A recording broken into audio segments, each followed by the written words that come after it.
Ce magistrat a dit un truc très rare à la radio et j'étais choquée. On regarde et je vous explique. Que finalement, l'épuisement de mes substituts et de mes substitutes n'est pas lié au travail qu'elles font et qu'ils font tous les jours. Substitut et substitute.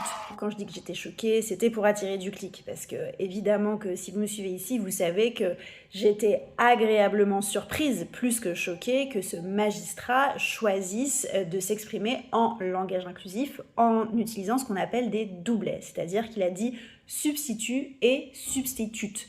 Et par ailleurs, ensuite, il a réenchaîné avec un autre doublet en disant « elle » et « il », nanana. Et c'est génial. Cet outil du langage inclusif, les doublets, c'est hyper fréquent en fait. On le fait tout le temps sans forcément s'en rendre compte. Emmanuel Macron commence tous ses discours par « française, français ».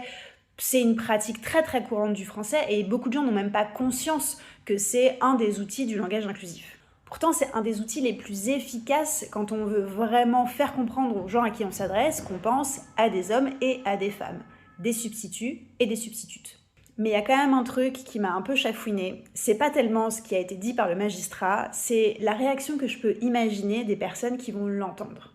Parce que figurez-vous que quand on commence à féminiser les noms de métiers et fonctions de manière très régulière, en ajoutant un « e », comme c'est le cas de plein de mots, eh bien ça peut faire grincer des dents. Par exemple, quand on a commencé à dire écrivaine, certaines personnes, notamment à l'Académie française, se sont écriées « Ah, mais on ne peut pas dire écrivaine parce que dans écrivaine, il y a veine », comme si dans écrivain, il n'y avait pas vin. Mais bon, ça c'est un autre sujet.